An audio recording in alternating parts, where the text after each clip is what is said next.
Hello guys, welcome to my channel Matri blog. So guys, তোমরা সব কেমন আছো? আমি প্রীতম দাস। আমি আজকে কোথায় যাচ্ছি তো থাম্বনেল দেখে দেখতেই পাবে। তো বন্দে ভারত এক্সপ্রেস বেরিয়ে গেল আমারই পাশ দিয়ে। তো এবার আমাদের ট্রেন এসে গেছে, আমরা যাচ্ছি হাওড়া। হাওড়া কেন যাচ্ছি তাই তো? তো চলো হাওড়ার কিছু দুর্গাপুজো দেখে নিয়ে যাক। তো এখন আমরা রয়েছি হাওড়া ব্রিজে, সেখান থেকে আমরা পুজো পরিক্রমা শুরু করে দিয়েছি। এটা একটা খুবই ভালো থিম করেছিল। আমরা প্রথম বাগবাজার যাই, এটা বাগবাজারের থিম। তো বাগবাজার থিমে মেন উদ্দেশ্য যেটাই করেছিল সেটা একটা শিল্প সত্তাকে তুলে ধরেছিল, একটা শিল্পীকে তুলে ধরেছিল এবং সেই শিল্পীদের কঠোর জীবনকে তুলে ধরেছিল। এবং ভেতরে গিয়ে বুঝতে পারলাম যে শুধু সেখানে জীবন্ত রয়েছে আর্টিস্টদের রং, তুলি, প্যালেট, যেগুলি খুবই মূল্যবান জিনিস, যেন সেগুলো জীবন্ত রয়েছে। তো বাগবাজারের থিম।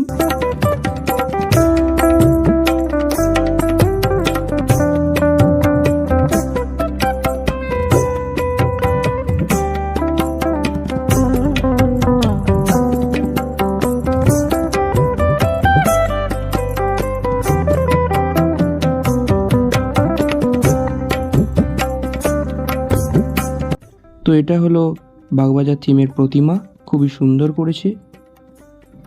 সেখান থেকে আমি একটা ছবি তুলে নিয়ে বেরিয়ে পড়লাম কুমোরটুলি পার্ক।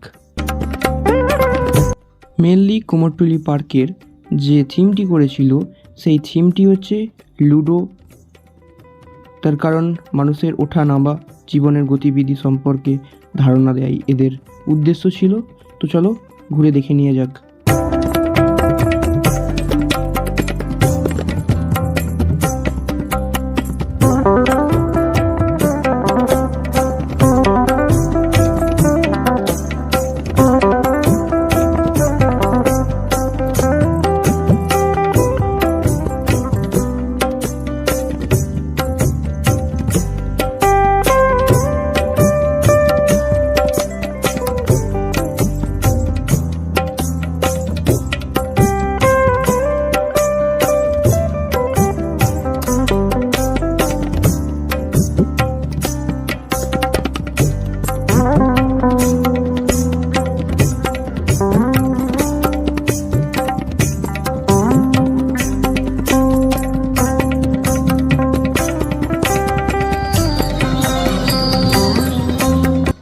ভয়তো কোনোদিন নাগরদোল্লা চাপতে পারি না, তার জন্য নাগরদোল্লার ছবি তুলে নিই। আমরা এগিয়ে গেলাম কুমোরটুলি পার্কের পাশ দিয়ে।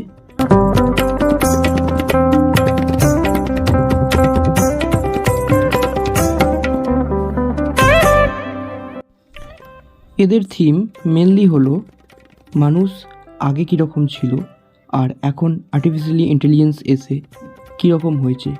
মানুষের আগে ব্যবহৃত যন্ত্রপাতি এবং এখন মানুষের কতটা পরিবর্তন হয়েছে, সেটা আপডেট হয়েছে, সেটা দেখানোই এদের মূল উদ্দেশ্য ছিল। তো দেখতে পাচ্ছ এগুলো আর্টিফিশিয়ালি হাত, এবং তার উল্টো দিকে দেখতে পাবে তোমরা মাটির হাত, মানে মাঠে ঘাটে কাজ করা হাত। এবং সেখান থেকে এবং আগেকার দিনে পাখাও ইউজ করা হয়েছে, যে আগে প্রথম পাখা কিভাবে এসছে সেই পাখাটাও দেখানো হয়েছে। এবং এটি হচ্ছে ঠাকুরটা।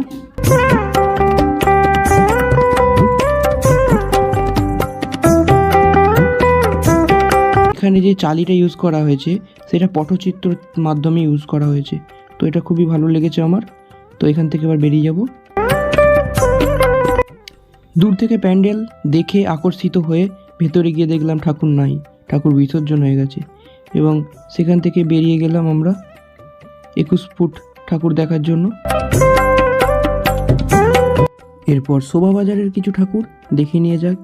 এটা আকর্ষণ করেছে এই কারণেই, কারণ সমস্ত কিছু এখানে উল্টো ছিল এবং আমি আমার পার্টনার যে গেছিলাম ঠাকুর দেখতে, দুর্গা ঠাকুর। এটা উল্টো ঘর প্যান্ডেলের থিম এটা। এবং উপরে যে গাড়িটি দেখছো সেটা অরিজিনালি গাড়ি, কিন্তু ভেতরে কিছু নেই। তো সমস্তটা উল্টো। এবং ভেতরে গিয়ে যেটা দেখতে পেলাম, উপরে রয়েছে টেবিল চেয়ার এবং সমস্ত কিছু উল্টো দেখতে পাচ্ছ, টিভিটা উল্টো, সব কিছু এখানে উল্টো, থিমটাই উল্টো, খালি ঠাকুরটা সোজা। তো সেখান থেকে এবার বেরিয়ে যে যাক। আমরা শোভাবাজারটা টোটালটাই ঘুরেছি, যেগুলো হয়েছে সেগুলো সবই দেখেছি। এটা একটা ঠাকুর, কিন্তু এর থিম কি আমি জানি না।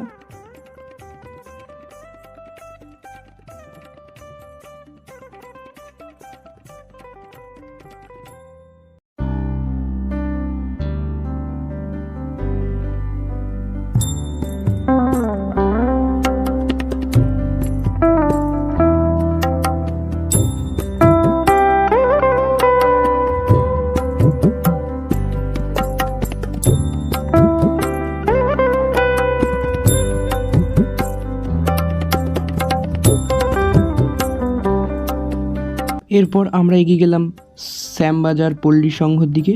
এখানে মেনলি যেটা করেছে সেটা হচ্ছে মাতৃত্ব এবং নারী সমাজকে তুলে ধরেছে, নারীদের কঠোর সমাজ সেই জিনিসটাকে তুলে ধরেছে। এবং নারীরা শুধু যে মায়ের একটা বড় প্রতীক সেটা তুলে ধরেছে। এবং ঠাকুর বেরিয়ে গেছিলো, আমরা যেটুকু দেখতে পেরেছি সেটাই অনেক।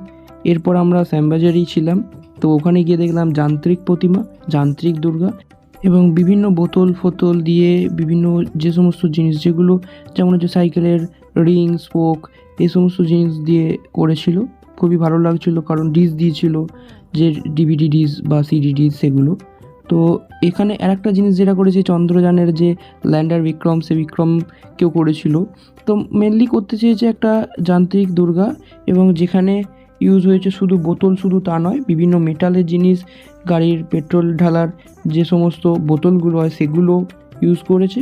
তো দেখতে পাচ্ছ এই প্রতিমাটা, তো এটা হচ্ছে এদের মডেল। এবং সেখান থেকে বেরিয়ে গেলাম, যেটা করেছে সেটা হচ্ছে নগরভিত্তিক, মানে মাটিকে আমরা কতটা দূষণ করছি এবং মাটি খোঁড়া, এছাড়াও মাটিতে বিভিন্ন যে পেট্রোল ঢেলে দিচ্ছে, মানে মাটি কষ্ট পাচ্ছে, মাটির মা কষ্ট পাচ্ছে, এটা বোঝাতে চেয়েছে এখানে।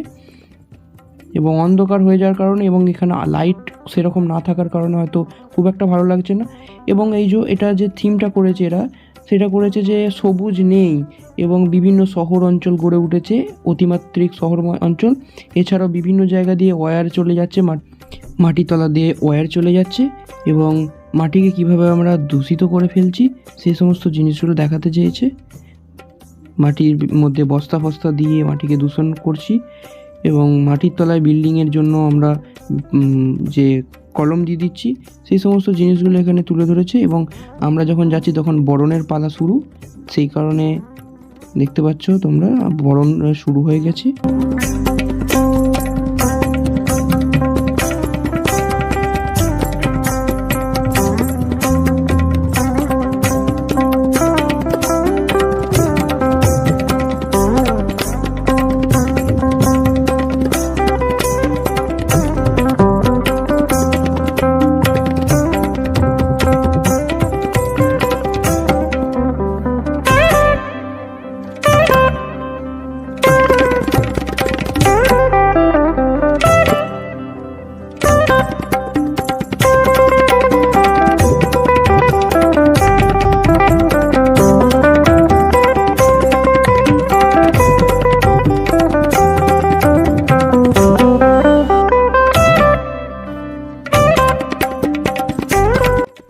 আর হাঁটতে পারছিলাম না, তাই লঞ্চ ধরলাম, কিন্তু লঞ্চ বন্ধ ছিল। অনেক কষ্টে লঞ্চ পেয়ে এবং ওপারে আমাদের নামিয়েও দিল, কিন্তু হাওড়া রেলওয়ে স্টেশন নয়। এবং সেখান থেকে ভাবলাম হাওড়ার দিকটা কলকাতায় পড়ছে ডিভিশন, সেইখানে যে কটা ঠাকুর পড়েছে চলো দেখে নিয়ে যাক। তো এটাই দেখে নেওয়ার পর আমরা স্প্রাইট খেয়ে নিলাম একটু, কারণ আর পাচ্ছিলাম না। এবং এখানেও ঠাকুরটা খুবই ভালো করেছিল, এবং এখানে তো শুরু হয়ে গেছিলো বিসর্জনের প্রক্রিয়া। এখানেও করেছে সেটা হচ্ছে পৃথিবীর উপর আমরা চাপ সৃষ্টি করছি, এত বহুমাত্রিক বিল্ডিং তৈরি করেছি, সেটা দেখাতে চেয়েছে এখানে। তো বিসর্জনের আগে প্রতিমা চলছে, প্রতিমা বরণের পালা চলছে। তো চারিদিকে দেখতে পাচ্ছ বড় বড় বিল্ডিং।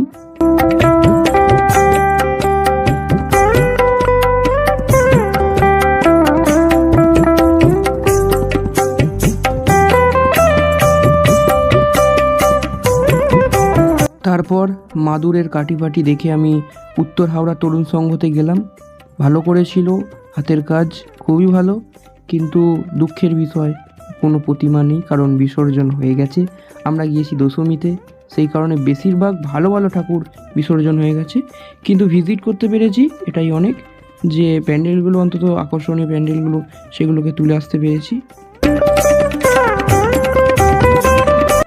সেখান থেকে পৌঁছে গেলাম সালকিয়া ছাত্র ব্যায়াম সমিতিতে। এখানেও খুব সুন্দর করেছে এই কারণে, কারণ পুরনো যে ডিজাইন এবং পুরনো দিনের যে আমরা যেখানে ধান রাখতাম সেগুলো, তো পুরনো আর্টকে জাগিয়ে তোলার চেষ্টা, খুবই সুন্দর। সালকিয়াতে আছি এখন। ট্রেন পেয়ে যাব সেই দেখে স্টেশনে তাড়াতাড়ি করে এসে আইআরসিটিসির যে রেস্টুরেন্ট করেছে সেখান থেকে বার্গার জল কিনে নিলাম, কিন্তু বার্গারটা খুব একটা ভালো ছিল না।